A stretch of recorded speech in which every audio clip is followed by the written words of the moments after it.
One T, one T, one T. So what? I'm not going to mix together when we are saluting the co-chair. The one who is the co-chair.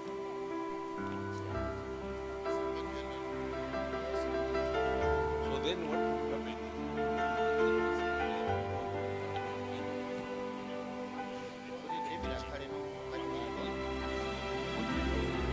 One T.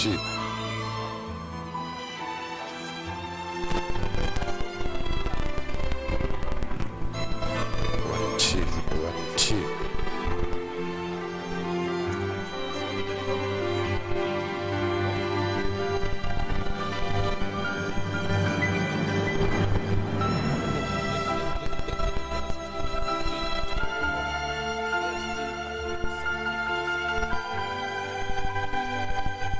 Now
Bravo. Roger Dieder. Komm runter.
Mulabwanji, Mulabwanji, Malawi.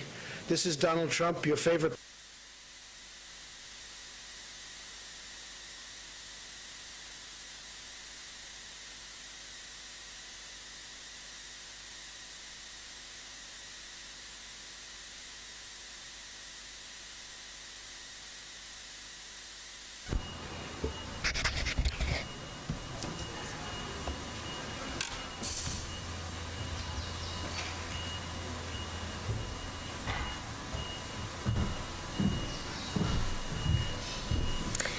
May we close our eyes and pray?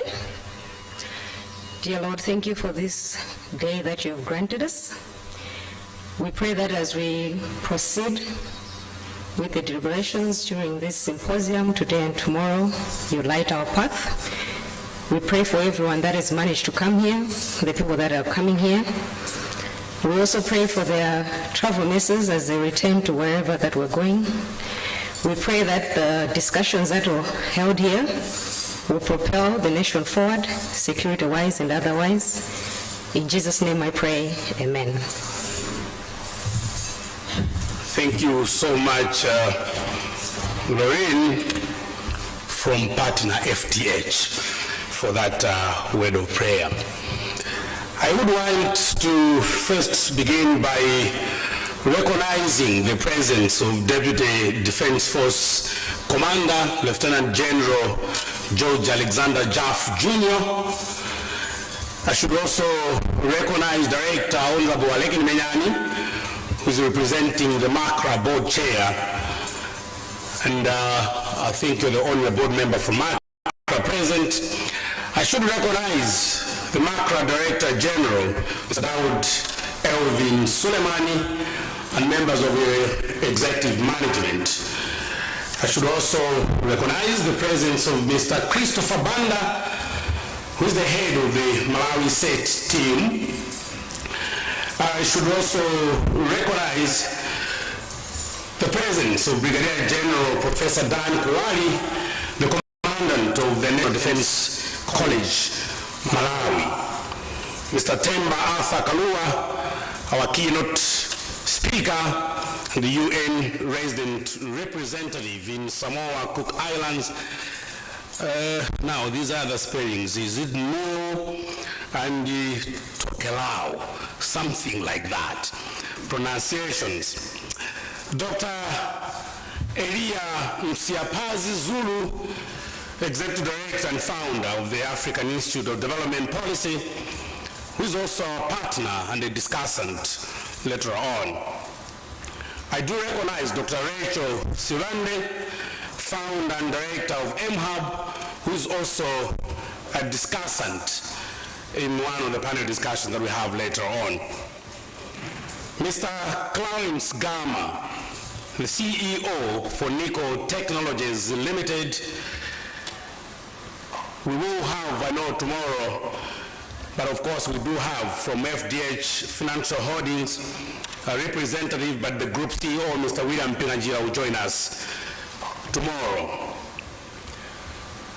Men, ladies, gentlemen from the Malawi Defense Force, from MACRA, from various institutions that have gathered today to discuss technology, security and development, problems and prospects at this symposium on harnessing emerging technology to achieve Malawi 2063.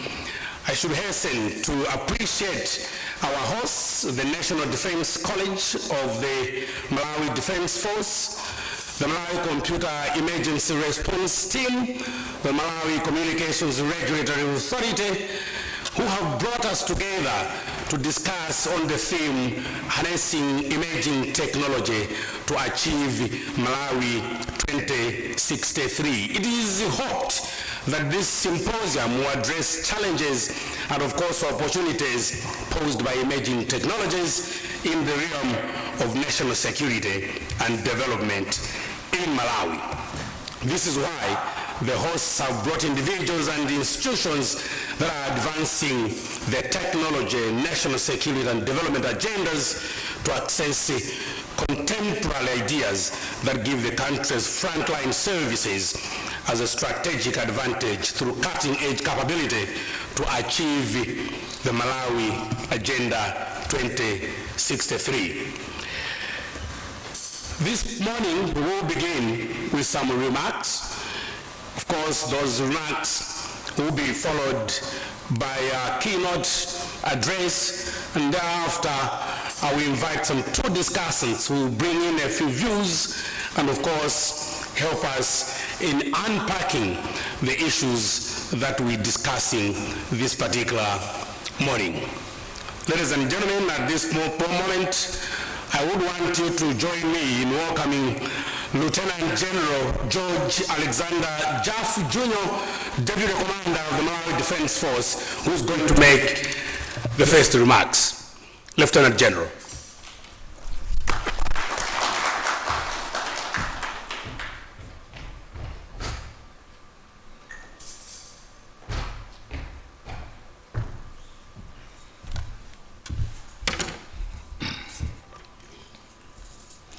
Thank you very much, MC. Director Isaac Songea, representative of chairperson of the board of the Malawi Communications Regulatory Authority, MACRA. Mr. Daud Elvin Suleiman, Director General of MACRA. Mr. Christopher Banda, head of the Malawi Computer Emergency Response Team. Brigadier General Professor Dan Kuwari, Commandant of the National Defense College, Malawi. Our keynote speaker, Mr. Temba Arthur Kalua, the United Nations Resident Coordinator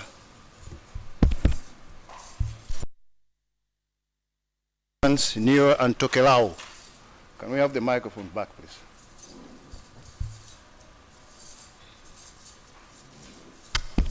Thank you. Dr. Eria Nsiapazi Zulu, Executive Director and Founder, African Institute of Development Policy, who is also our partner and also a discussant. Dr. Rachel Siwande, Founder and Director, MHub, who is also a discussant. Mr. Clarence Gama, Chief Executive Officer, Nico Technologies. Mr. William Mpinganjira, Group Chief Executive Officer, FDH Financial Holdings Limited.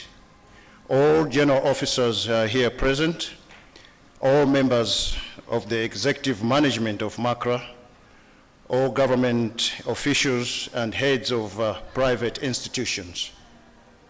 Good morning. It is both an honor and privilege to address you today at this important symposium on technology, security, and development, problems and prospects, organized by the National Defense College of the Malawi Defense Force, in collaboration with Computer Emergency Response Team of the Malawi Communication Regulatory Authority, MACRA. Distinguished ladies and gentlemen,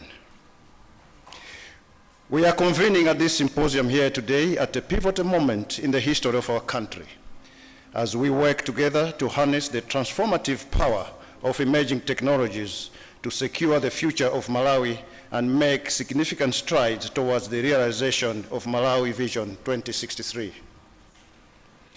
As we are all aware, this vision outlines a bold and ambitious plan for sustainable national development, economic prosperity, and regional security. As Kofi Annan pointed out, we cannot have peace and security without development. I dare say we cannot realize the vision without embracing technology.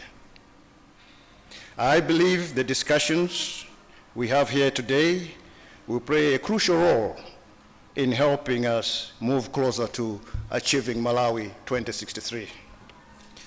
The theme of the symposium, Harnessing Emerging Technology to Achieve Malawi Vision 2063, could not be more timely. Malawi, with a population density of 222 individuals per square kilometers, faces various socio-economic challenges. As the fourth poorest country globally, with over 70% of the population living below the poverty line, our national development strategy must prioritize transformative solutions that can sustainably drive growth, improve livelihoods, and ensure security. As we are all aware, agriculture has been the backbone of our economy from the time immemorial, yet it remains largely subsistence-based, heavily reliant on rain-fed systems, and lacks mechanization. However, emerging technologies such as precision agriculture, ICT innovations, and digital solutions have the potential to revolutionize the sector, making it more productive, efficient, and resilient to the impacts of climate change. Similarly, achievements in healthcare technologies can help us address critical challenges, while digital education platforms can unlock new opportunities for learning and skills development, especially in the rural areas. Therefore, technology serves as a powerful catalyst for driving a quantum leap in the country's security and development agenda. However, as we strive to unlock the benefits of technology, we must also recognize the risks associated with misuse and abuse. While technology has the potential to drive development and security, it can also be a source of vulnerability if not properly regulated and protected. Both the 2018 National Security Policy and Malawi Vision 2063 acknowledge the importance of cybersecurity, data protection, and responsible use of emerging technologies. As such, we must work collectively to ensure that these technologies are leveraged to their fullest potential while minimizing their risks to national security and social stability. Distinguished ladies and gentlemen, a key message that I would like to emphasize here today is the critical importance of collaboration between the public, private, and the academic sectors. The challenges we face as a nation cannot be solved by a single entity working in isolation. It is through partnership such as the one we are witnessing today between Malawi Defense Force, Malawi Communication Regulatory Authority, Malawi Computer Emergency Response Team, National Planning Commission, the banks, and other stakeholders, that we can create the kind of synergies needed to drive policy-relevant research, technology development, and innovation. Allow me at this point to express our sincere gratitude to the Malawi Computer Emergency Response Team and all the partners for the generous support to host this symposium. We are also grateful to all the speakers for sparing their time to prepare, travel, and participate in this symposium. This symposium is an opportunity to explore how technology can give Malawi's frontline services a strategic advantage in addressing national security concerns and development policies, priorities. The outcome of this gathering, especially the research-based policy brief that the National Defense College is planning to publish, will provide concrete recommendations for our law enforcement, defense and security agencies to harness emerging technologies more effectively in the service of national development. I am particularly pleased that the participants of this symposium are seasoned experts as well as up-and-coming young practitioners. As we look ahead, we must be clear-eyed about both the challenges and the opportunities that lie before us. Emerging technologies are reshaping the world at a pace that many of us are still trying to understand and integrate into our national systems. But it's also clear that those countries like Malawi that embrace innovation and invest in technology will be better positioned to face the demands of the future. In the coming hours and days, I encourage each one of you to engage openly, critically, and creatively in the discussions and activities we have planned.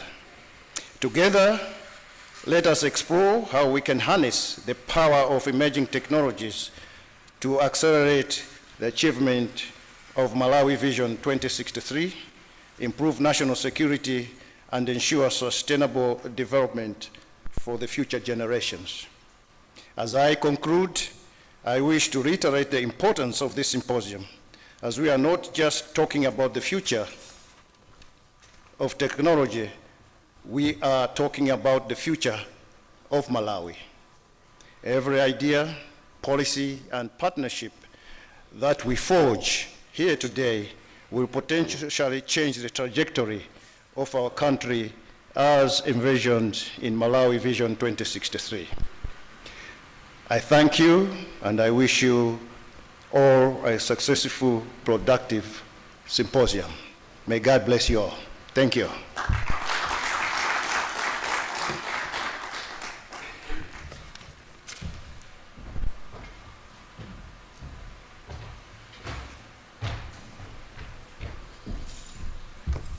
I thought that was a rather muffled round of applause. Would you want to, one more time, a round of applause for Lieutenant General George Alexander Jafu.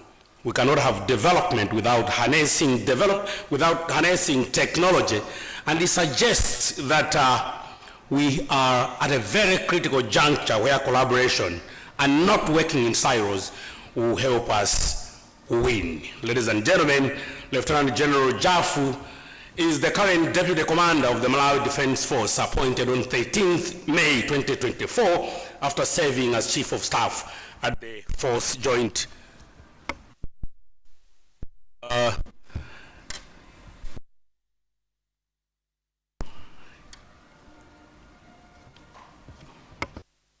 Is it me? Oh, okay. Thank you so much for bringing back technology. Sometimes technology can also be a problem. He was born on 19th of November 1962 in Mangochi District, Malawi, and graduated from MAFCO on 9th June 1989. The Deputy Malawi Defense Force Chief began his military career as a second lieutenant and of course quickly rose through the ranks due to his exemplary leadership and strategic acumen. Another round of applause for Lieutenant General George Jaffu.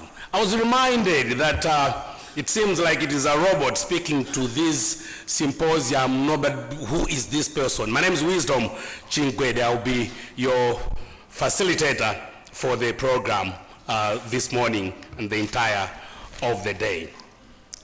At this particular moment, I would want to invite up stage Mr. Daud Elvin Sulemani, Director General of the Malawi Communications Regulatory Authority, MACRA, DG.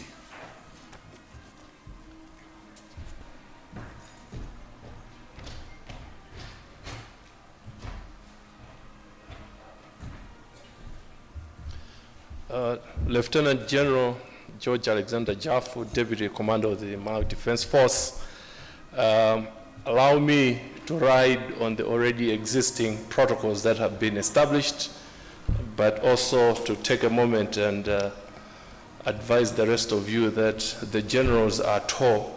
One is a lieutenant, the other one is a director. So let me follow the lieutenant in my directorship. Welcome to this symposium. As Malawi Computer Emergency Response Team said, we are proud to be in this partnership with the National Defense College. I think this is our second, if not third year that we have collaborated. The Malawi Computer Emergency Response Team operates under MACRA, but it was established via law. The Electronic Transaction and Cybersecurity Act of 2016 establishes the role of the Malawi SET. Over the past 2-3 years, we've undergone a lot of amendments to that piece of law to ensure that it fits the environment and the dynamic digital space that we find ourselves in. One of the key things that has come out of those amendments is the enactment of the Data Protection Law, which was gazetted into law on 4th of June 2024. And the Data Protection Authority is also operating under MACRA just for incubation purposes. Once it becomes stable, we'll do an amendment so that it becomes independent, because MACRA is also a subject to the data protection and privacy laws.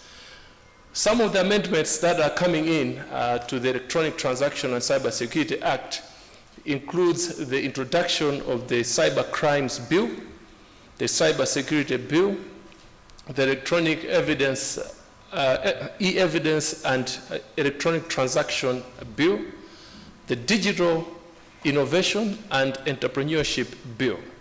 All these are trying to dismantle the existing Electronic Transaction and Cybersecurity Act so that we begin to speak closely to the real issues that are cyber, to the real issues that are digital. As of now, the digital space has moved at a very, very fast pace than our legal and regulatory frameworks. And this has created a risk to the people of Malawi. As we push for more digitalization, over the past 3 years, we have moved internet penetration from 18% to 37.9%. That has been tremendous growth, and we're projecting from MACRA that in the next 3 years, we are going to hit 60% of Malawi with internet penetration. This creates a risk, and this creates an opportunity.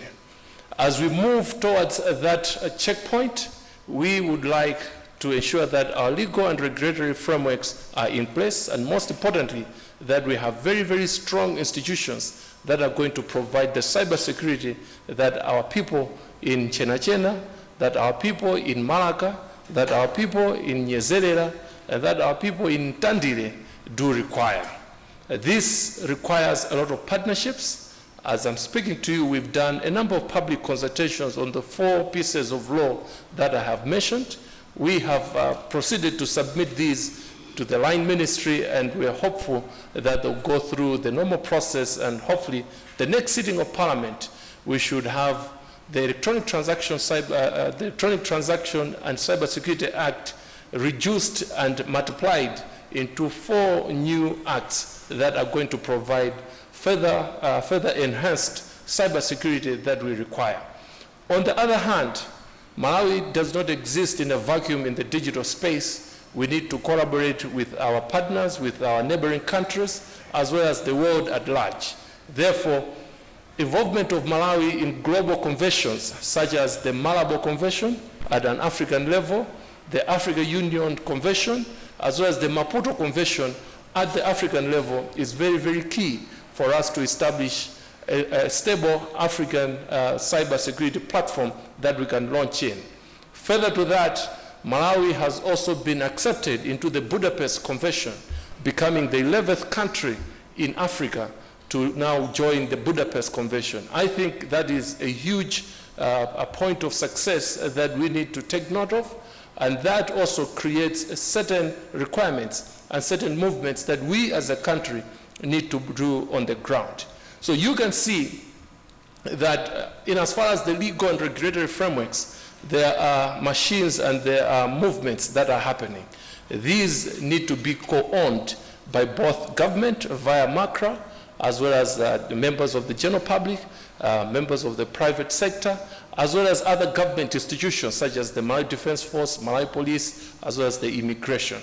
Therefore, MACRA will continue to stand on a position of regulating by partnership and ensuring that these partnerships are moving Malawi in the right digital space. The digitalization of this country offers us a huge opportunity for transforming and turning around both our economy as well as the quality of life of our people.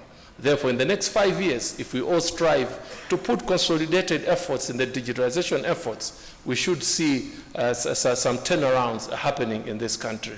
With those very few remarks, I would like to welcome you to this symposium. As a co-host, I need to also ensure that I have left some space for my board chair, who will speak through the director, Honorable Aleken Menyan. Thank you very much.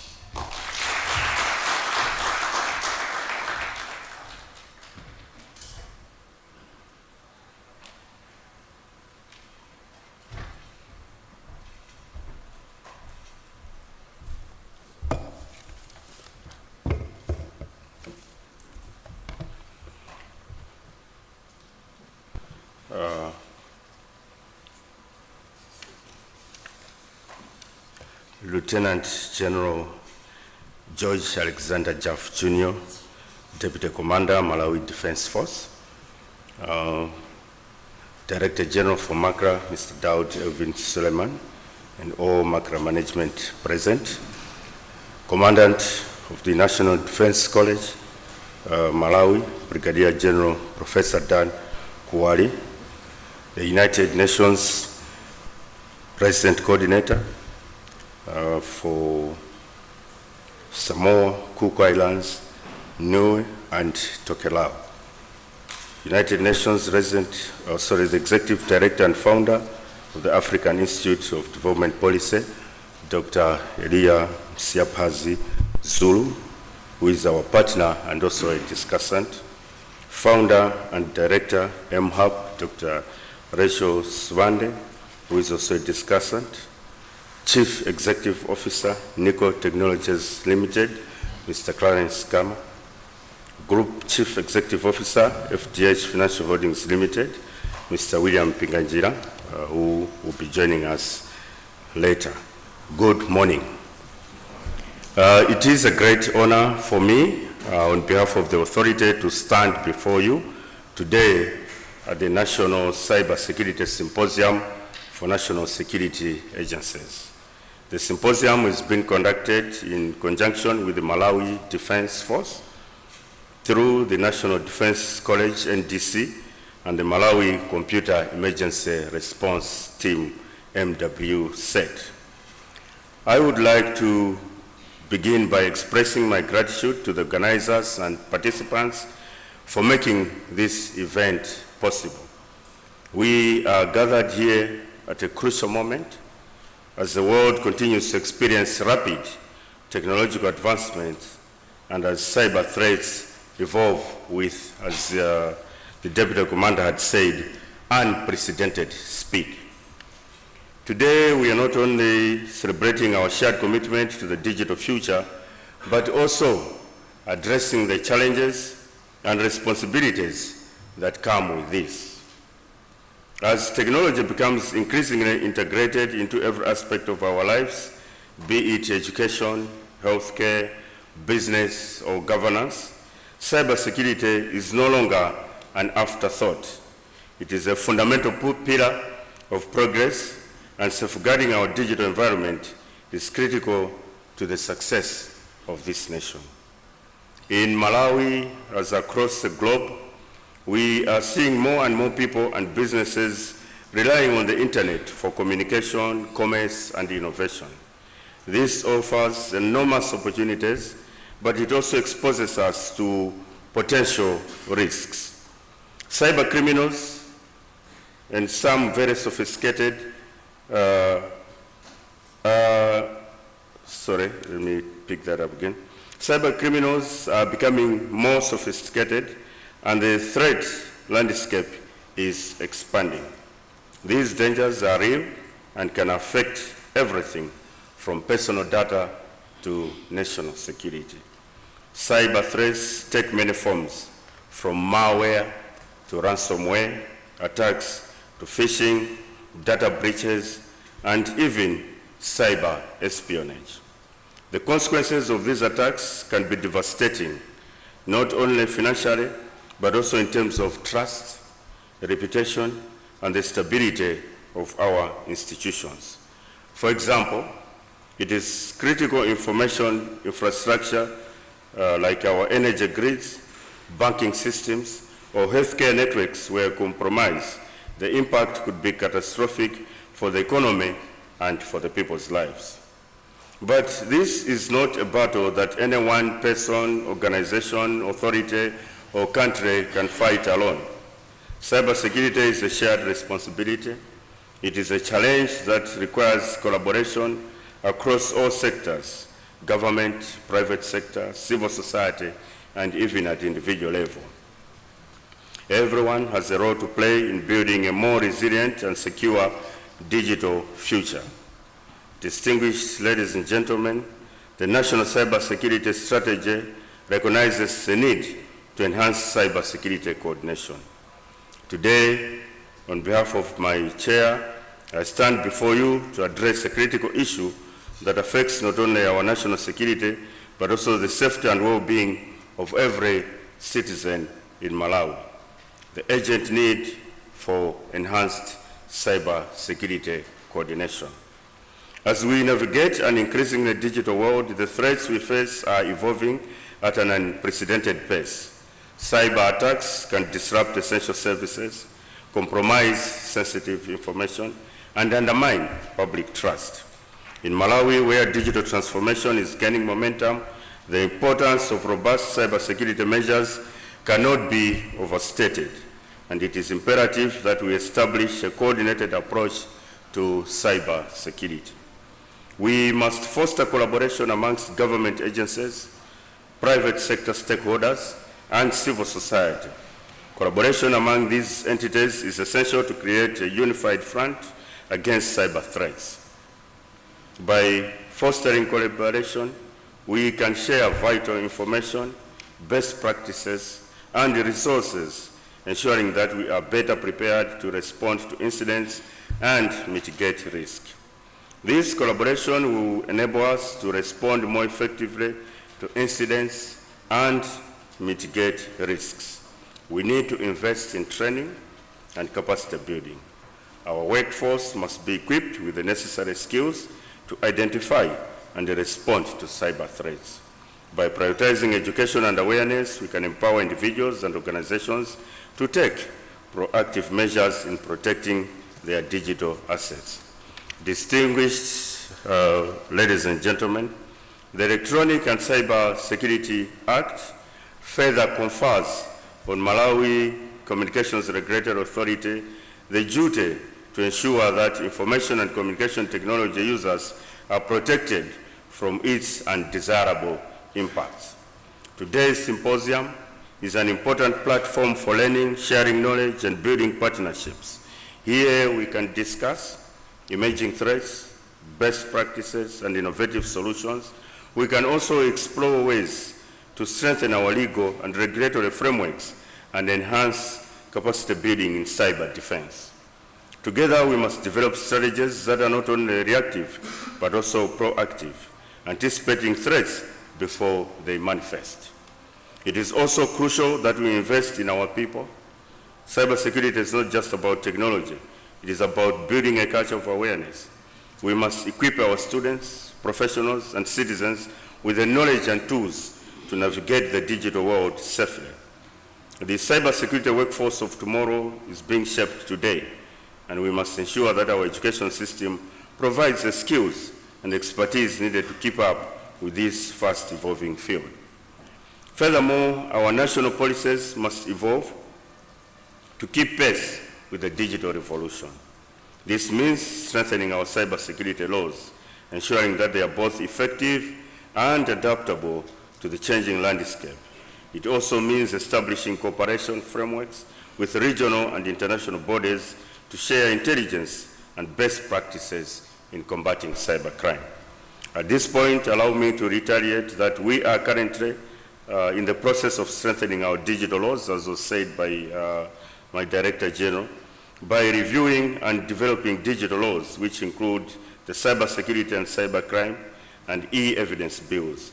Malawi also recently passed the Data Protection Act, all which will strengthen our legal framework in this cyber world. Malawi has made important strides in embracing technology, but there is still much work to be done, honestly. As we move forward, let us remember that cybersecurity is not a one-time initiative, but an ongoing effort. By fostering collaboration, investing in education, and creating robust framework, we can ensure that the digital transformation we are embarking on will be secure, resilient, and inclusive. In closing, let me assure you that the authority is committed to ensuring a safe and vibrant cyberspace as an enabler for the digital economy. We are aware that this cannot happen if we work in isolation as an authority. We hope that this training provides a platform where we can discuss relevant issues for the growth and betterment of Malawi's digital space. This symposium brings awareness and serves as a platform for sharing valuable insights regarding the latest enhancements in cybersecurity. I urge all of us here today, this morning, to take this opportunity to build strong networks of support and to commit to making Malawi a leader in cybersecurity. Let us approach this challenge with unity and determination, because the future of our country, our economy, and the well-being of our citizens depends on the security of our digital world. Thank you.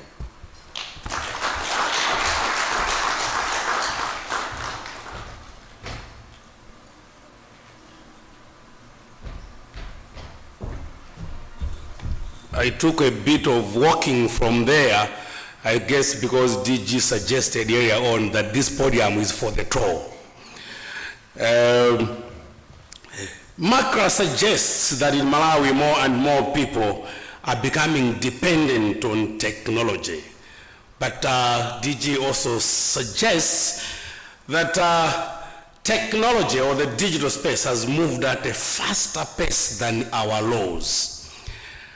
Obviously, a huge challenge, but there is an assurance that efforts are underway to fix the lacuna, and some 4 new laws are underway, coming to ensuring that while we advance with technology, Malawi as a country, Malawians as a people are also protected. Another round of applause for DG and Director Alekeni Menyani. We're moving on with the program this morning, and next will be a keynote address by Mr. Temba Kalua. Mr. Temba Kalua is the UN Resident Coordinator for Samoa Mat Country Office, covering Cook Island, Samoa, Niue, and Tokelau. He's serving as the UN Secretary General's representative in these Pacific small island developing states, and he leads the UN team in supporting national development priorities and advancing sustainable development goals, including advancing digital transformation. Temba has more than 20 years of experience in sustainable development, development coordination, strategic planning, environment and climate change, gender equality, women's empowerment, and humanitarian experience and action. With over 20 years experience, Temba has held leadership roles across the UN system at country, regional headquarters levels, including the UN Women, UNEP, UNDP, WFP, and the UN Development Coordination Office. In brief, ladies and gentlemen, welcome Mr. Temba Kalua. In an era where a single innovation can transform lives and a single cyber attack can destabilize a nation, the stakes have never been higher. Technology transcends borders, unites societies, and challenges us to rethink how we approach development and security in an interconnected world. Deputy Commander, Malawi Defense Force, Lieutenant General George Alexander Jaffe, Director General, Malawi Communications Regulatory Authority, MACRA, Mr. Daud Seleman, Representative of the MACRA Board, Mr. Isaac Songeya, the organizers of this important symposium, the head of the Malawi Cyber Emergency Response Team, SELF, Mr. Christopher Banda, the Commandant of the National Defense College of Malawi, Brigadier General Professor Dan Kuwali, distinguished speakers and panelists, esteemed participants, ladies and gentlemen. It is an honor to address this symposium on technology, security, and development, problems and prospects. These three domains, technology, security, and development, are deeply intertwined, and their interconnections are essential to shaping the future we aspire to as articulated in the Malawi Vision 2063. We must adopt a systems thinking approach to understand the dynamic interplay between them, to harness their full potential as progress in one area inevitably influences the others. Indeed, we know there can be no lasting peace and security without development, and no sustainable development without peace and security. Today, I join you virtually from Samoa, a small island developing state over 15,000 kilometers away from Malawi. This is a testament to the power of technology in connecting us across geographies and enabling knowledge exchange that transcends borders. We live in an age defined by unprecedented technological advancements, from the digital tools that connect us to groundbreaking innovations in artificial intelligence and biotechnology. Technology drives transformation and magnifies societal challenges. The COVID-19 pandemic underscored this duality.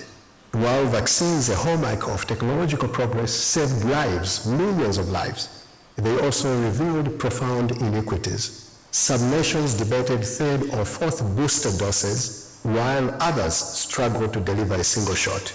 This imbalance undermined global solidarity and allowed the virus to evolve, threatening progress everywhere. This experience reminds us of the vital truth. Technology must be inclusive to be transformative. As we gather in Malawi today, our focus must be on leveraging technology to drive the ambitious goals of Vision 2063, a self-reliant, industrialized, and inclusive Malawi. The potential of technology to advance sustainable development is immense, offering solutions that break systemic barriers, empower communities, and catalyze economic transformation. Let me highlight a few areas where its impact can be transformative for Malawi. Number one, agriculture. With 80% of the population engaged in agriculture, technology can revolutionize the sector. Precision agriculture, digital weather forecasting, and mechanization can increase yields, reduce dependence on rain-fed systems, and make farming more attractive to youth while enhancing climate resilience. Number two, healthcare. Digital health technologies such as telemedicine and AI-driven diagnostics can extend access to care currently only available in our central hospitals to other districts in Malawi. Malawians can also access specialists based in other countries such as India, and all this will contribute to improving health outcomes and addressing disparities. Number three, education. E-learning platforms and mobile applications can democratize education, ensuring everyone, including those in rural areas, have access to quality resources. This is critical for building a workforce equipped to compete in an increasingly digital economy. Number 4, energy and climate.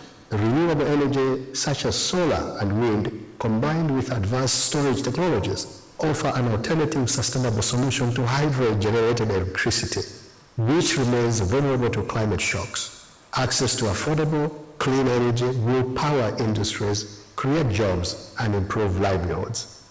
Ladies and gentlemen, the duality of technology is more pronounced in the sphere of national security. On one hand, advanced technologies hold potential to transform security systems. AI-powered surveillance cameras and drones can monitor public spaces, detect threats, and deter crime. Biometric identification systems using fingerprints or facial recognition enhance border security, ensuring controlled migration and reducing illegal entry. Cybersecurity tools protect critical infrastructure and strengthen governance. However, the same tools bring risks and vulnerabilities. Social media platforms, while enabling communication, are increasingly weaponized to spread disinformation and deepen divisions along tribal, racial, religious, and political lines. Recently, I have come across AI-generated videos that are making it difficult to differentiate reality from fake news. These platforms also serve as recruitment grounds for extremist groups, jeopardizing peace and security. Cyber attacks can disrupt essential services, destabilize economies, and erode trust in governance. Ethical challenges further complicate the landscape. Algorithms, if unchecked, can perpetuate biases, while unregulated surveillance technologies risk infringing on privacy and human rights. Malawi can draw inspiration from global examples. Rwanda, through the Irembo e-government platform, over 100 public services are now accessible online, streamlining service delivery, reaching rural citizens. Rwanda's One Laptop Per Child initiative has equipped over 275,000 students with digital skills, preparing them for a digital technology-driven future. Kenya, the mobile money platform M-Pesa, launched in 2007, revolutionized financial inclusion, empowering millions who were previously excluded from the formal banking system. In India, the Aadhaar biometric identification system expanded access to essential services for millions, improving resource allocation and transparency. These examples show that when technology is integrated into national strategies and backed by investments in human capital and infrastructure, the results can be transformative. To navigate these challenges and prospects, I propose the following recommendations from Malawi. Number 1, ensure that there are appropriate policy and regulatory frameworks that promote inclusive digital transformation while addressing cybersecurity and protecting human rights. Number 2, equip policymakers, law enforcement, and youth with the skills needed to manage and leverage digital tools and new technologies. We need to foster a digitally literate society, including by reviewing our curriculum from primary to tertiary levels so that we produce young people that are able to make a meaningful contribution in this digital world. Number 3, foster strategic public-private partnerships. Collaboration between the government, private sector, development partners, and the academia is essential to drive innovation and digital infrastructure development tailored to Malawi's needs. We need to invest in research and create an enabling environment for startups that can create tech solutions tailored to our context in Malawi. Number 4, we need to enhance regional collaboration and security diplomacy. Use diplomacy to foster regional alliances to combat cross-border cyber threats. And number 5, we need a new approach to leadership. As Peter Drucker reminds us, the greatest danger in times of turbulence is not the turbulence, it is to act with yesterday's logic. Malawi needs systemic leaders who recognize that technology change is not incremental but transformative, requiring visionary and bold action. We need leaders who can leverage the interconnectedness of technology, security, and development to achieve Vision 2063. As we look toward 2063, I invite you to take a moment to reflect on the past. Think back to 1985, the farming practices of our parents and grandparents, and compare them to today. Despite nearly 4 decades, much remains unchanged. Remarkably, the span of time between 1985 and now is 39 years, the same number of years that lie between today and 2063. Without bold, deliberate, and accelerated action, we risk reaching 2063 in much the same position we find ourselves today. Technology offers us a chance to reimagine Malawi, a nation where innovation drives prosperity, security ensures stability, and inclusivity shapes progress. But achieving this vision demands collective action and unwavering commitment. To those of us gathered here, I pose this challenge. If not us, then who? If not now, then when? Let us leave this symposium inspired and determined to harness the transformative power of technology to accelerate sustainable development, promote peace and security, and achieve Malawi's Vision 2063.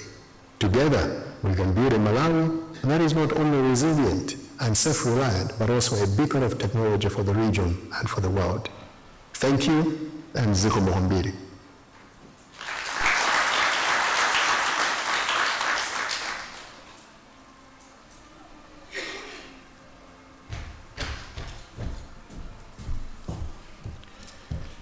Technology offers us a chance to reimagine Malawi. If it is not now, when? If it is not you, then who? ASICS, Mr. Temba Kalua, who is the UN resident rep, some 15,000 kilometers from here.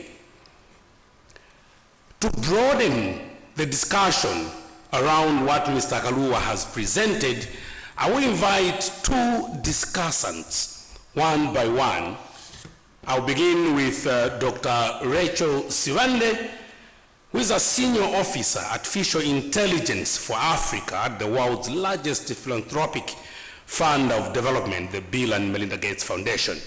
She leads on the curation of investments and the intersection of artificial intelligence and development domains such as health, agriculture, and gender.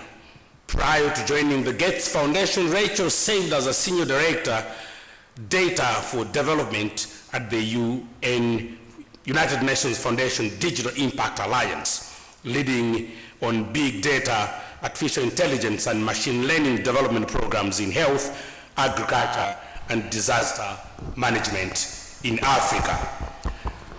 Briefly, Rachel is the founder of Malawi's first tech and incubator hub for emerging entrepreneurs, MHub. The MHub, which has now, up to this day, provided over 2.6 million United States dollars in grant financing to innovative entrepreneurs. Later on, who is also going to speak to us a little later. But for the moment, ladies and gentlemen, welcome Dr. Rachel Siwande.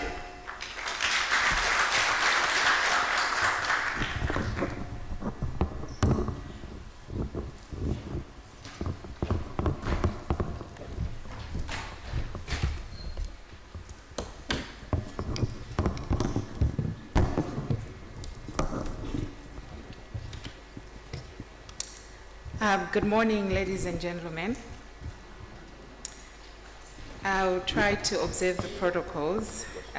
Lieutenant General Alexander Jafu, the Deputy Commander of the Malawi Defense Forces, Director General of the Malawi Communications Regulatory Authority, Mr. Daud Alvin Suleiman, the Director of the Board of the Malawi Communications Regulatory Authority, Honorable Alegen Menyani, Mr. Temba Kalua, the United Nations Resident Coordinator in Samoa, Dr. Elia Nsiapazi Zulu, who is Executive Director and Founder of AFIDEP. All protocols observed, distinguished ladies and gentlemen. I was asked to talk about artificial intelligence. May I please have my slides up?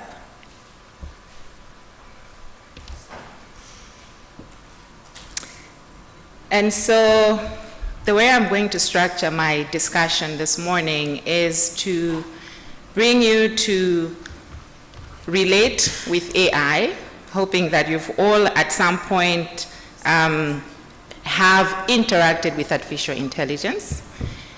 And then I'll go into a little bit of the history of AI before I can define AI. So I'm being a little bit disruptive, but we have to be disruptive. And then I'll take you through some of the applications in which artificial intelligence can be used for security and for development. Next slide, please.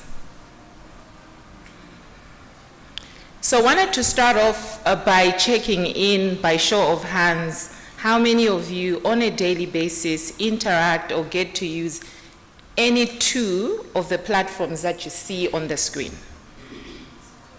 At least two. Okay, so it's a fair number, it's a majority of folks. Next slide, please. What it means is that you're part of over 3 billion monthly users that get to use Facebook. You're also probably part of 2.5 billion users that use YouTube, and you could go on and on.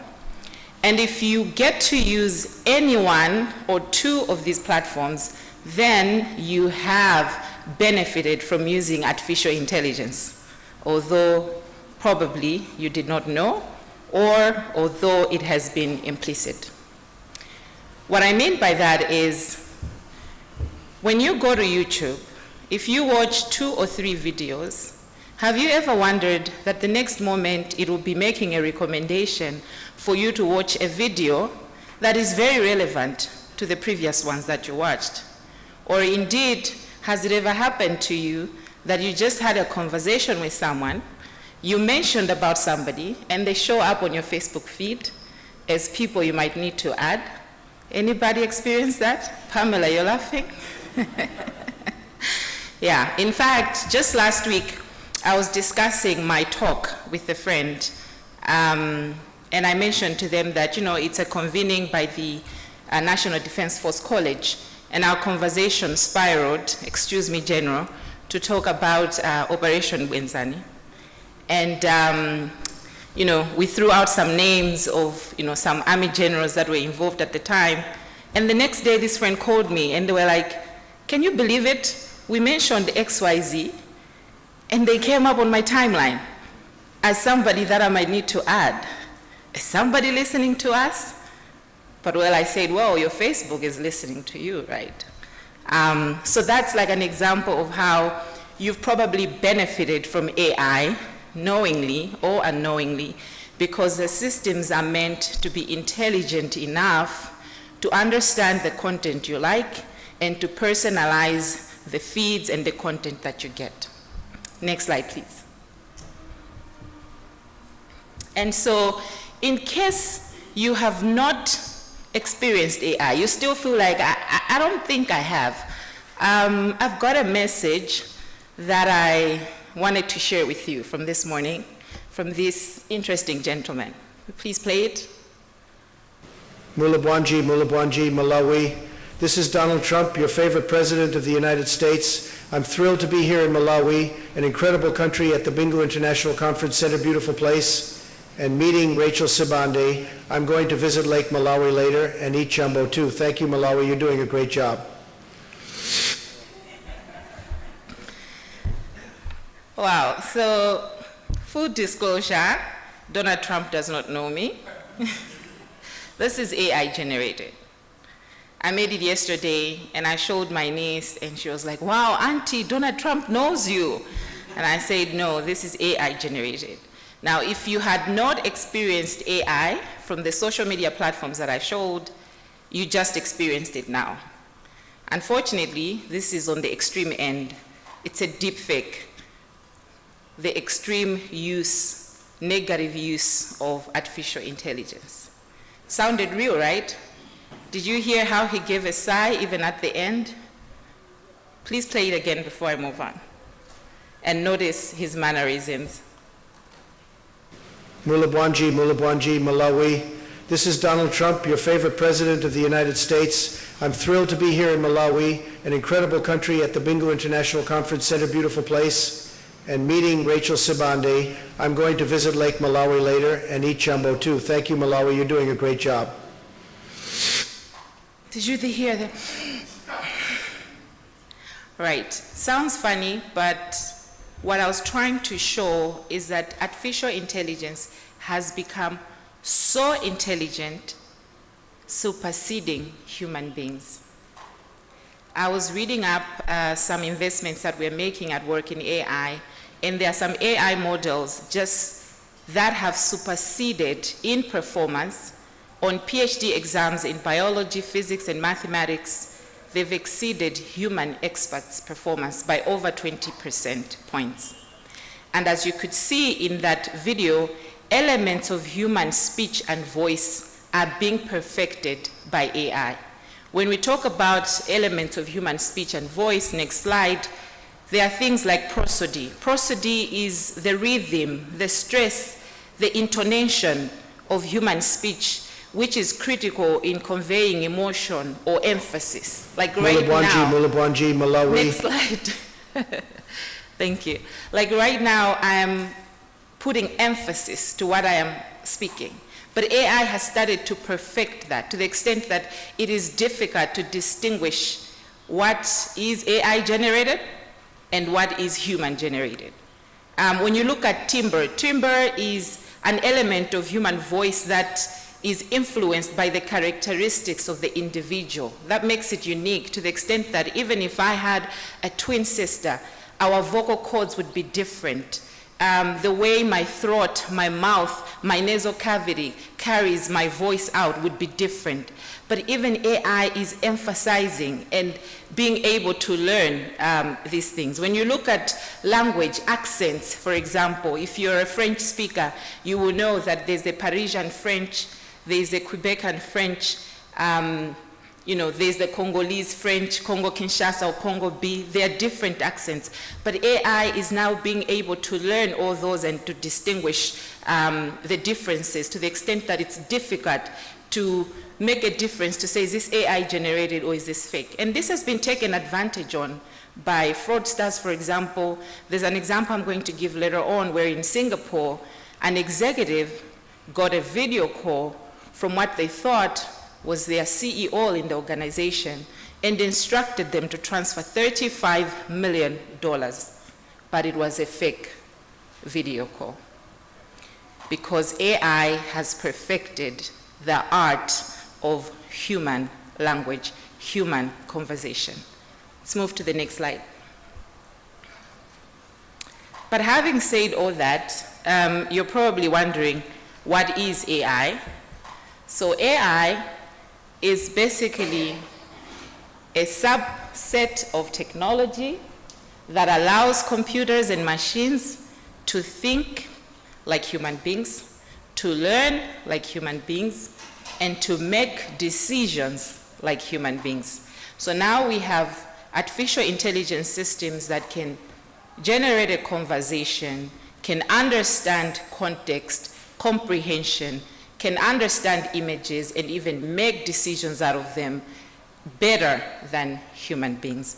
That is what AI is. Next slide, please. And so oftentimes when we hear about AI, we think it's just a new technology. But I wanted to put context that it's a very old technology. It dates back to as early as 1642.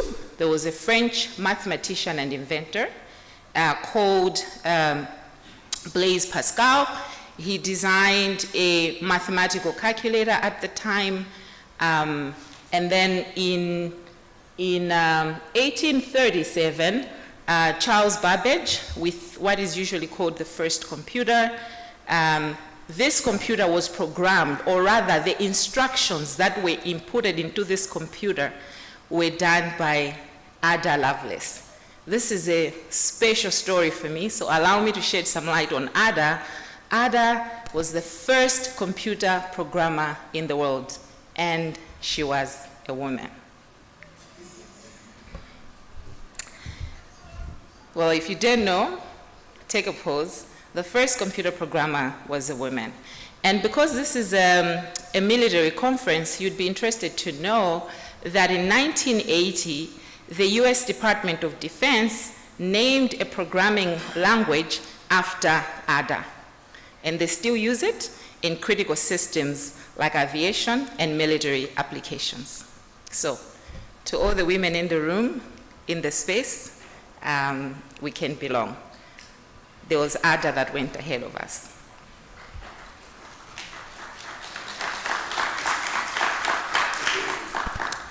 But wanted to say that somewhere in the 1950s, a guy called Alan Turing, a British mathematician, but also a computer scientist, wrote a paper called The Computing Machinery, a journal in the Computing Machinery and Intelligence Journal called Can Machines Think? So in that paper, he put out what is called the Turing test, which was basically very progressive, a measure of can a machine think like a human being? And that is why he is called the father of artificial intelligence. Anyway, fast forward 2022, we have ChatGPT. So if you ever think AI is new, it's a very old art of technology. When I went to undergrad, I was taught by a Mr. Mbendera somewhere in 2002-03, AI was already a module in our university. So it has been there. It's just that right now, it's advancing at a very fast level. Next slide, please. So in terms of some compelling AI statistics that I wanted to share, why we should be paying attention, this is a market that is set to reach $1 trillion by 2030. We're also looking at data that is being generated from AI systems having increased 1,000 times fold in the last 10 years. And finally, one of the most heard conversations around AI is the fact that we're going to lose 85 million jobs. But I bear good news in that AI is also going to create 97 million jobs. All we have to do is reskill and upskill. So it's just the jobs will change. We'll have social media anthropologists, AI engineers, more data scientists. We just have to upskill. Next slide. Okay, so wanted to share that before this whole AI frenzy, there were 3 existential threats to humanity. Sadly, for me as a tech enthusiast, AI has been added to those 3. Now apparently there are 4. Obviously, pandemics, we've all seen how a small virus can ravage the whole universe and kill millions of people. Nuclear weapons, it is said that we have enough nuclear weapons to wipe out the whole world. Climate change, the increasing and rapid change in the environment could make the world an unlivable place. And sadly, AI has been added to an existential threat of humanity because if these machines and systems become so intelligent more than human beings, either intentionally or otherwise, the question is, what would be the implications of that to humanity? So we have to take charge and control the narrative. We have to take charge before it controls us. So what I wanted to intimate is we gotta pay attention to AI because you blink, you lose. You blink, you snooze, it takes charge, and we don't want that. We want to be in control. So, there are a number of global trends in AI. We know about the US National Initiative Act. They are advancing the use of AI in development. We know there are countries like South Africa, Kenya, Egypt, that are very progressive on the African continent. They have developed AI policies, AI strategies, so the templates are there for Malawi to copy and leverage and to learn from. When you look at the AU strategy, which the Director General had referenced, that is also a template. I want to intimate that it emphasizes a human rights-based approach to the use of artificial intelligence. Because a lot of what we see with AI, with drone technology, is surveillance, which can also be a deterrent to upholding human rights. Now, I wanted to talk about some of the applications for using AI. Temba had started on some of these. Number 1 is intelligence gathering. Using AI, you can gather intelligence, either online or even offline, understanding sentiments, even in local language. And then the second one is looking at human rights security monitoring. I didn't want to use the word surveillance to be correct from a human rights perspective. And there are good examples to learn there from Rwanda. They've got the Safe City Initiative as an example, where they're using AI to monitor their cities for public safety. Malawi could also learn a thing or two from that. Another use case is AI for wildlife conservation. In South Africa, they've got a system called SMART. It's called Spatial Monitoring and Reporting, which technically just conserves wildlife, but they use AI to monitor the movements of their animals in protected areas. Malawi could also leverage such a system. Temba did mention the use of AI for monitoring and managing energy. That could also be an example that we could leverage as a country. Rwanda is doing quite well to use AI to monitor and optimize energy consumption. Cybersecurity and fraud is another. I did mention about the Singaporean example of where an executive transferred $35 million because of a fake video that they thought was coming from their CE. Think of it with our central banks and other national assets. You would want to put in mechanisms to make sure that such occurrences should not happen. There are lessons that we could learn to bolster our cybersecurity systems by leveraging artificial intelligence. Mobile money, we know that we have a new mobile money company at Zomba Central Prison, as I understand. We could learn from ways in how others, particularly in East Africa, it's a region where it is said that there is more money circulating in the mobile money platforms, particularly for those in the small and medium enterprise and informal sector, than there is their money in the banks. And so there are lessons that we could learn from countries like Kenya, Uganda, and Tanzania in how they're leveraging artificial intelligence for fraud detection in mobile money platforms. And perhaps we could do away with the Zomba Central Prison mobile money agency. In health, Africa has a deficit of 4.2 million community health workers.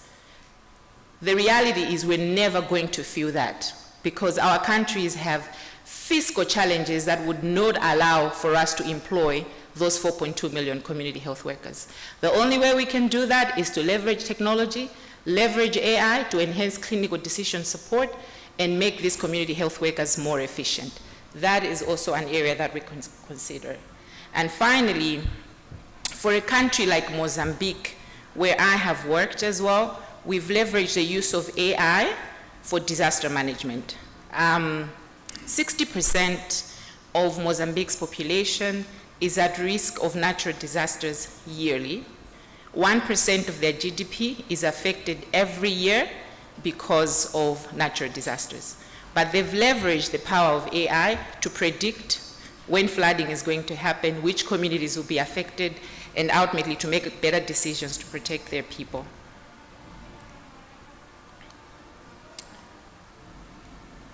Well, there will be challenges. Ethics and bias is one issue. When you're looking at surveillance mechanisms, issues of bias because of the color, there are some systems that will penalize people of a certain color more than others. Those issues need to be looked into.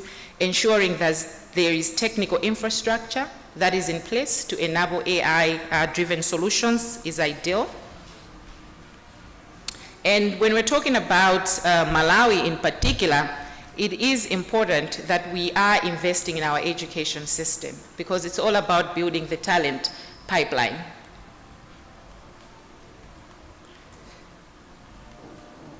Okay. I think this is not working for me, so I'll just finish to say that regional collaboration will be key. There's a lot of lessons that we can learn from others, both in Africa and the globe. For example, there's a global partnership on AI. There are a lot of donors that are making investments in supporting countries to build policies and strategies to advance AI. These Malawi has to leverage because, like I said, we blink, we lose, and AI takes charge. There's a role that we can play. Thank you.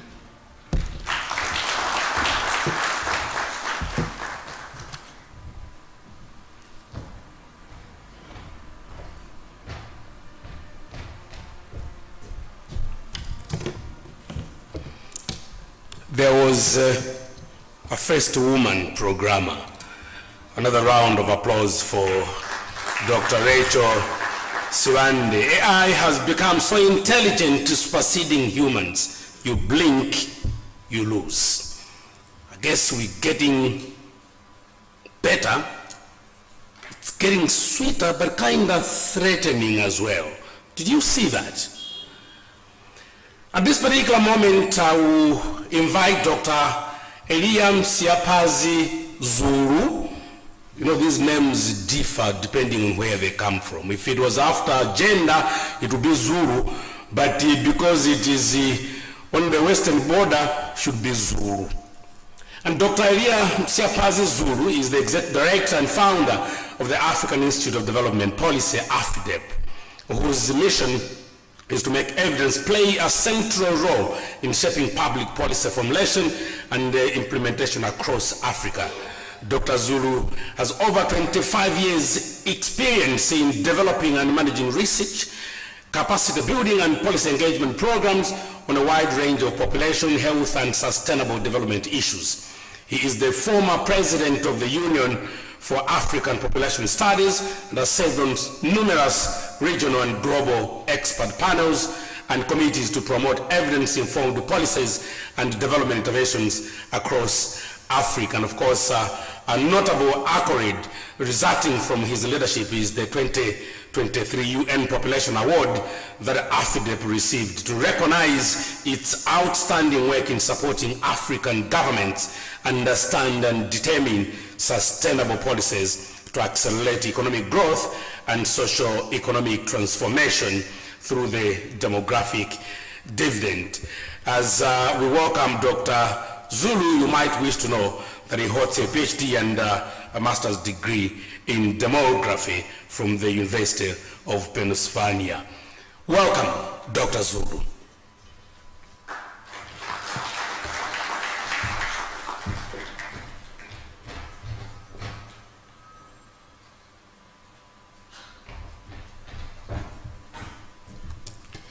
All right, good morning, everybody. And I'll really stand on the protocols already mentioned, just to recognize the Lieutenant General Jafu, the Deputy Commander, Malawi Defense Force, our colleagues from MACRA, and I'll leave it at that. But just to say, I'm really very, very honored to be here. When Professor, I don't know which one to start with, Professor General Kuali, when he started talking about this, I think he's been on it for quite a long time, from last year, I think, but he really wanted to have this done, and I think it's great to see this conference on. Clement, do we have my slide? So for me, the great presentation that the keynote speaker already gave, and then Rachel, I'm just going to kind of, I don't know if it's going to be working, but if you just go to the next slide, I don't want to, maybe a small commercial. I hope you allow me to just talk about AFDEP. Maybe not many people know what we do exactly. AFDEP, we're a Pan-African Research and Policy Institute set up in 2010. Our vision is to see an Africa where evidence is used consistently to transform lives. And there's a staff of about 71 people located in our two offices in Nairobi and Malawi. Our headquarters is in Malawi now. Next slide. And this is just showing the areas that we focus on. We just finished developing our new strategy, human capital development, where we're focusing on population change. We are looking at health and well-being, education, these three pillars. And then we're also looking at environment and climate change, economic well-being, and governance. So I think the commercial ends there. If we go to the next slide, I just want, my main aim here, I'm trained as a demographer, so I always feel like, you know, everything should start and end with the demographics, right? when you talk about leaving nobody behind in the SDG framework, it's really about people. So we have to understand what's happening to the people. And I think when we look at this conference here and look at the issues that we are talking about, what Malawi 2063 is trying to define, we can't run away from the looking at where we are going in terms of population growth, because the growth of the Malawi population of many African countries can be a threat to development, but it can also be a very, very big asset to drive the socio-economic transformation depending on the investments that we make. So we know we are about 21 million people now, be 37 million by 2050. 2063, when our vision matures, it's projected that there will be about 44 million people, and that number will continue growing. Actually, throughout the 21st century. Why? Even if our birth rates now, which are about 4, come down today, it will still take another 30, 40 years of population growth because of this term that we call population momentum. Because the mothers, the people who give birth tomorrow are already born. So even if birth rates drop, you don't just stop. So I think when we talk about the role of cybersecurity technology in the country's development, we have to see how is the population going to change. If you really look at it, you look at a country, we are an agricultural country. The mineral industry is developing a little bit here and there sporadically, but really when you ask yourself the question, what is Malawi's greatest resource? Is its people. And so when we talk about the role of technology for development, we have to think about how technology will help transform this rapidly growing youthful population into the driving force for the socio-economic transformation that we have beautifully defined in Malawi 2063. And the next slide is just showing when you break down how the change of the population will go. It's just there, you're just looking at the distribution of that population by age, looking at those aged 0 to 19, whom you can call dependents, then 20 to 64, theoretically, working age population and the older people. The big change between now and 2063 is that Malawi is going to have basically the number of people who are going to be in the working ages will grow from 9.4 million to 26 million. And so there will be many more workers. And so the question we need to ask ourselves is, to what extent is the country really equipped, preparing itself, making the investments to create these quality mass jobs and livelihoods that will cater, for this big working age population that we are going to have. Because if we don't make the investments, then we're talking about cybersecurity. Cybersecurity and its implications or potential role on security itself. But I think when you look at that growth in the population, in the working age population, that can be the biggest sort of a threat to the country, because if that population is not empowered, it's not educated, it's not skilled, they don't have jobs, you can just imagine what can happen. So the next slide is talking about really the investments that need to be made, right? If you have that youth badge that we're already going to have, there has to be policies and legislations that are going to turn that human capital into that population into quality human capital. But there have to be all these other factors, and that's what will create accelerated economic growth through the demographic dividend. But the next slide is just showing if we don't make these investments, the opposite side of the coin can actually be devastating. But if you go to the next slide, so the next couple of slides, I'll not talk about them too much. It's basically just to talk about, these emerging technologies, because that's what I put as my slide. How can Malawi harness emerging technologies to transform the country, to create the jobs, to accelerate not only the creation of this quality human capital, but also to make sure that we have enough jobs and livelihoods for them. Because if you have well-educated people, I mean, a lot of people looked at the revolutions that happened in North Africa, the Arab Spring. A big part of it is those are the countries that had this big working age population. They had gone through that demographic transition, and a lot of them were educated, but they don't have livelihoods. They don't have hope. The end result, I mean, we saw Gen Z in Kenya. It's the same sort of situation. We are having all these young people who don't have hope, who feel like they're not being listened to. And so as we think about the role of technology or securing the internet cybersecurity, we also need to think about how technology will help propel the reforms in our economies that are needed.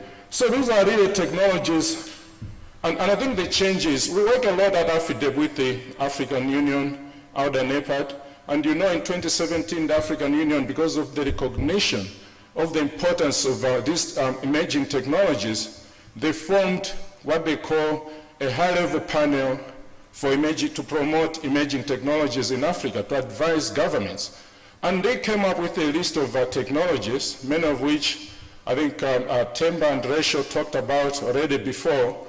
But I think we had a meeting with them in September, and the question was even, you know, should the African Union even come up and say, oh, these are the technologies the governments should be looking at? I mean, on that list, that was that they came up with in 2017, 2019. They have been working on them, producing monographs and so on. But I think the main thing about these technologies is that they are emerging fast. The development is fast. So do we really want even to sit and say these are the 5 technologies, or should we be focusing more on coming up with the general regulatory framework or framework that will guide the development, because scientists are always thinking. So these are some of the characteristics, but I think the critical thing is that they have the potential to disrupt. It can be a positive disruption. I don't know if that is correct. Rachel talked about some of the negative disruptions that can come up, but they have great potential to help transform the world. If you look at the health sector, we are having all these challenges about how to get medicines to different spots, you know, hard to reach areas. Drones can help deliver a lot of these medicines. Some of the issues about using artificial intelligence that Rachel was talking about. So if you go to the next slide, those are, I mean, that's the list really. I'm not going to go through them again, just go to next. Yeah, so these are some of the examples that are related to security. I'm not really a security technology expert, so I'll not even, I think let me go maybe to just jump that. It's just listing a lot of those that are critical that, you know, Malawi could tap on, and I think the discussions we are having will let us, in the next 2 days, we'll get in depth into that. We go to the next slide. I mean, there's artificial intelligence was already discussed at length. There's the next is, you know, virtual reality, augmented reality. These are the technologies that APIT, the African High-Level Panel for Science and for Emerging Technologies, is working on. Go to the next one. Blockchain. Again, you know, how do you secure transactions in the online and stuff like that? Go to the next slide, please. Yeah.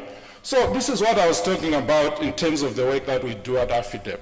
The question is, there's this big potential for these emerging technologies to transform the world, but there's also a big risk that many of them may never be implemented at scale because the developers may not have opportunities to really, or they may not even understand on how to go through the regulatory frameworks, and in many cases the regulatory frameworks are not there. I think it was good to see the Director General of MACRA talk about a lot of these policy, the policy reforms that the country is thinking about in these areas.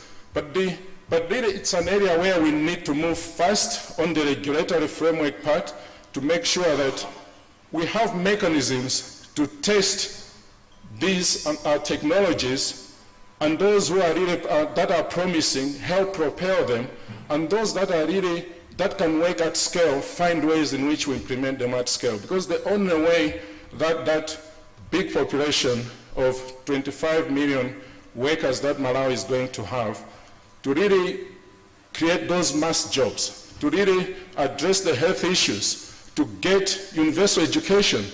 It's not about these 1 million experiments happening in that village, in that community, and so on. It's about identifying the issues that can be brought at scale, the impactful, the effective interventions. So at AFIDEP, we have this platform that we are running with Alda NEPAD, where the main aim is really to foster open, objective, and balanced discussions on the development and the application of the technologies with a focus on the health sector. But the applications can be more general. And we are trying also to provide a framework that at regional level, we can help countries start coming up with their own regulatory frameworks. Next. So some of the issues that have really come up in our engagements that need to be addressed, and I think Malawi can also look at it, are issues about the regulatory frameworks. It's already a big topic here.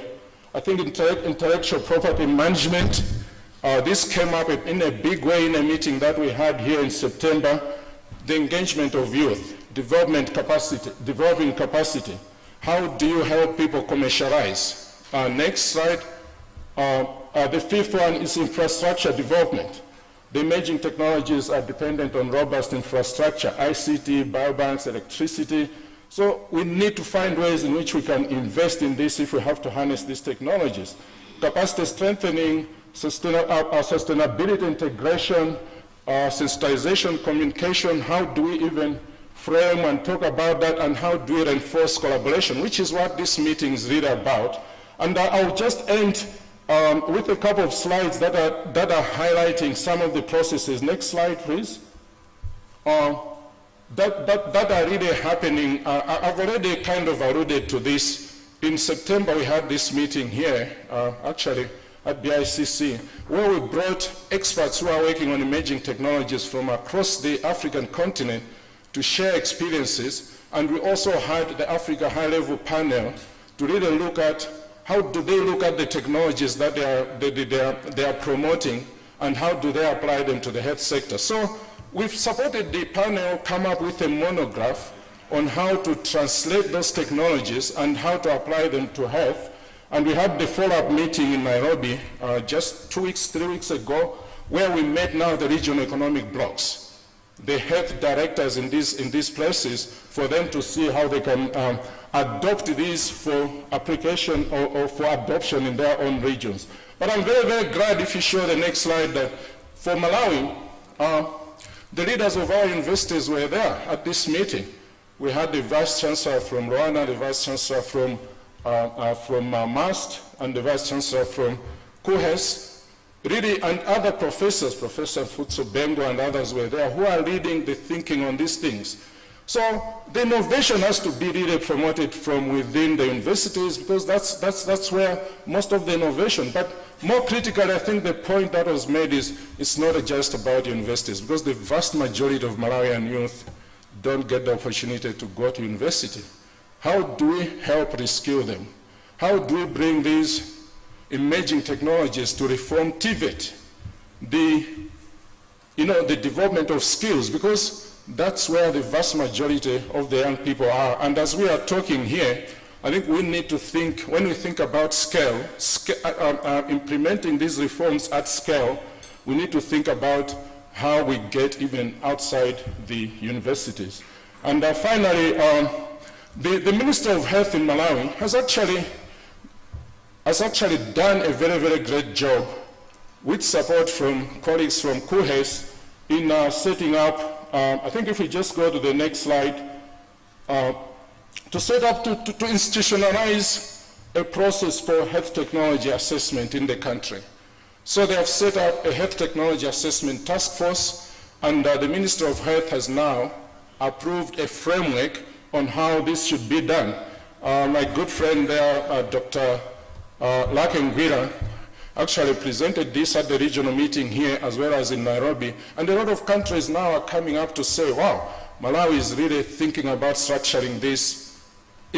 A lot of countries are not thinking yet about how you need to have this structure, because as you have millions and millions of these experiments, maybe millions is an exaggeration, maybe hundreds, happening all over the country, how do you, and some of them are working, what mechanism are we going to put in place to make sure that there is objective assessment of the technologies that should be embedded into the systems, into the policy systems, into the programming processes, whether it's in agriculture, fisheries, and so on. So I think this is a very, very good example. The next slide, I'll not really talk too much about it, but I think it's something that you can learn from, other sectors can learn from, and this is the framework that they have defined in terms of what is the evidence team that is going to be looking at this, and who are the partners who work there, how the government departments, where should it be placed in the ministry, and that sort of thing. So I think just to highlight that, but I will now conclude with a couple of points.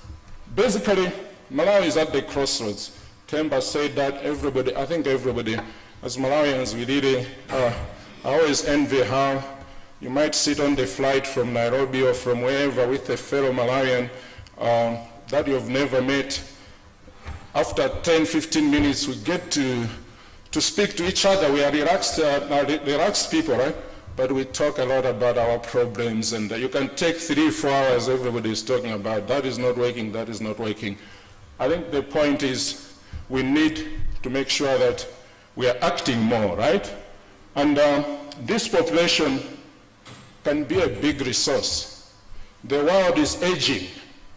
Africa is the youngest population. Africa has a population of 1.5 billion, will be 2.5 billion in 2050. While the other continents are going to start shrinking around that time, or at least stabilizing, Africa will grow throughout this century. That's the biggest resource.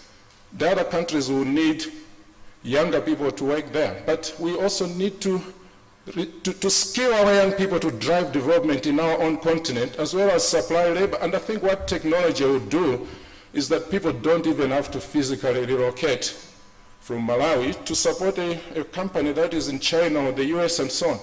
But we cannot be competitive. Every African country is growing.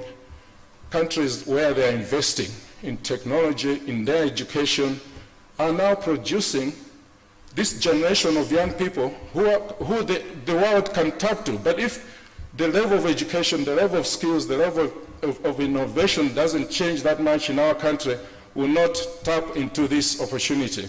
And the next slide now, last point. So emerging technologies can play a big role. They can help Africa leapfrog a lot of these development challenges, in addressing a lot of these development challenges that we are facing. And we need to invest though. It can't just happen on its own. We need to make sure that the investors are in the forefront, but the investors, it's not just what is happening in their campuses. They also have to contribute in reforming how the rest of the skill development programs, innovation and so on is happening, and support the government more in coming up with these regulatory frameworks. Thank you very much.